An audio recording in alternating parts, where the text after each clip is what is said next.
there, boys and girls. Didn't see you there.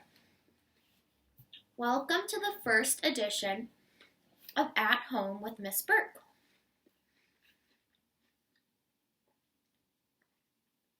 Today, I'm going to read a story for you called The True Story of the Three Little Pigs by Jon Scieska, illustrated by Lane Smith.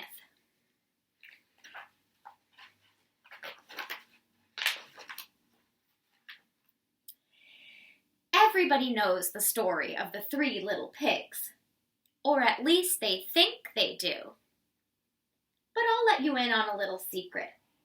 Nobody knows the real story because nobody has ever heard my side of the story.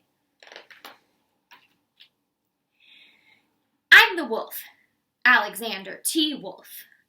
You can call me Al. I don't know how this whole big bad wolf thing got started, but it's all wrong. Maybe it's because of our diet. Hey, it's not my fault wolves eat cute little animals like bunnies and sheep and pigs. That's just the way we are. If cheeseburgers were cute, folks would probably think you were big and bad too. But like I was saying, the whole big bad wolf thing is all wrong. The real story is about a sneeze and a cup of sugar. This is the real story. Story.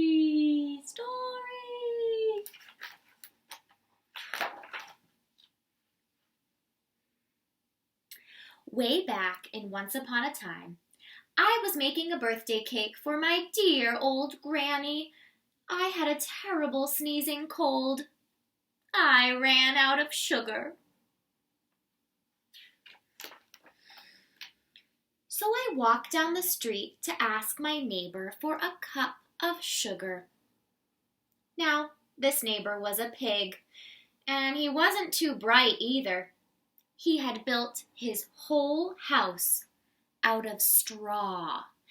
Not drinking straws, you guys, but more like dry pieces of grass. Can you believe it? I mean, who in his right mind would build a house out of straw? Dry grass. So of course, the minute I knocked on the door, it fell right in. I didn't want to just walk in right into someone else's house, so I called, little pig, are you in? No answer. I was just about to go home without the cup of sugar for my dear old granny's birthday cake. That's when my nose started to itch. I felt a sneeze coming on. Well, I huffed and I snuffed.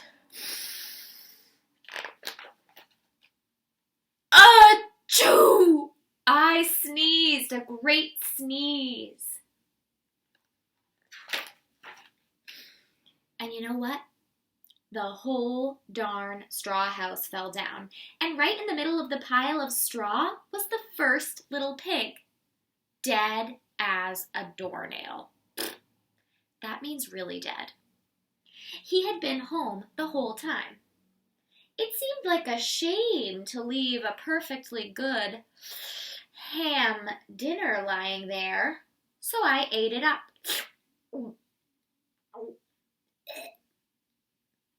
Think of it as a big cheeseburger just lying there.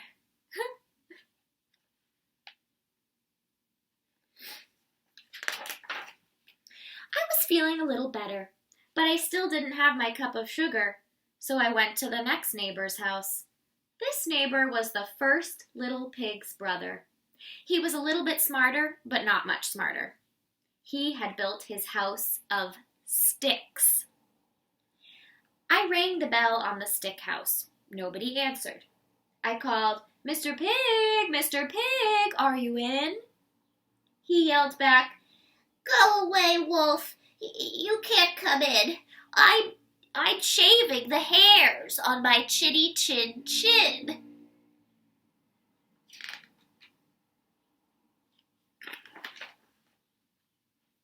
I had just grabbed the doorknob when I felt another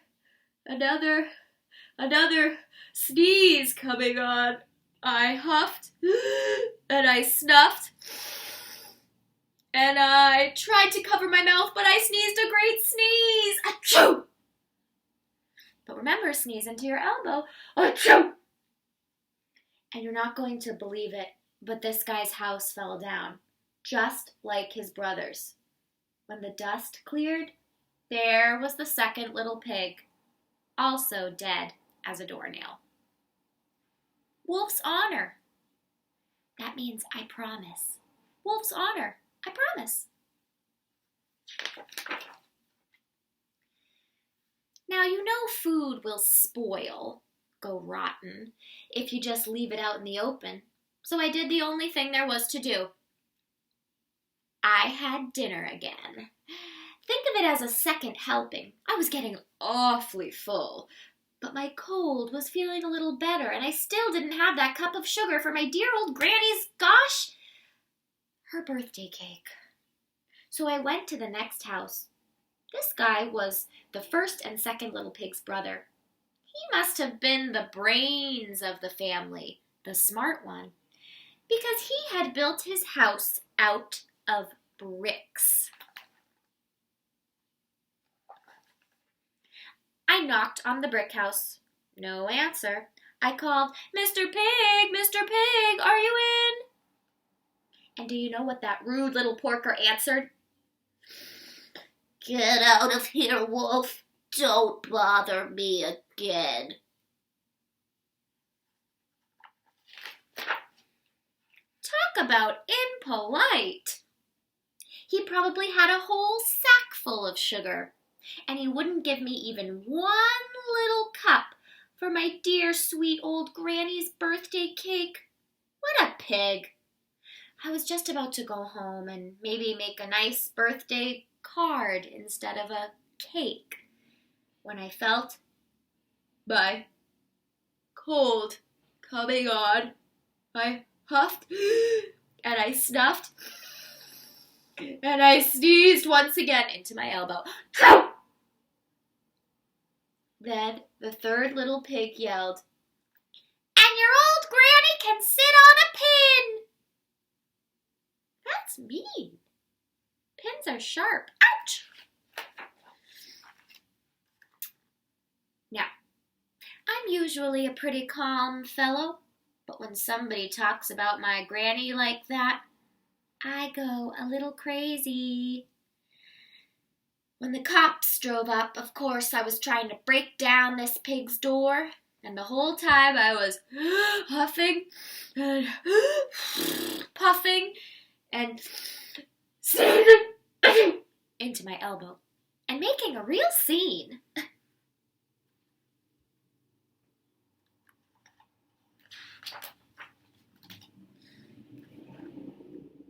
The rest, as they say, is history.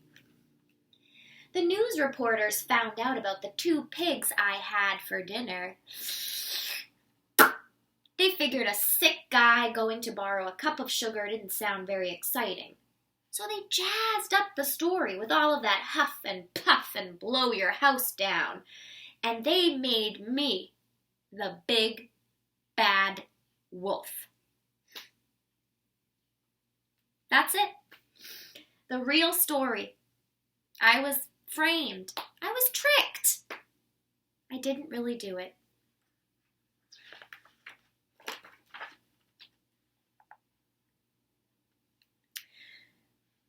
But, maybe you could loan me a cup of sugar? The end. That was the true story of the 3 little pigs, as told by Jon Scieska and illustrated by Lane Smith. Thanks so much for tuning in to At Home with Miss Berke, Matahunt. I miss you guys.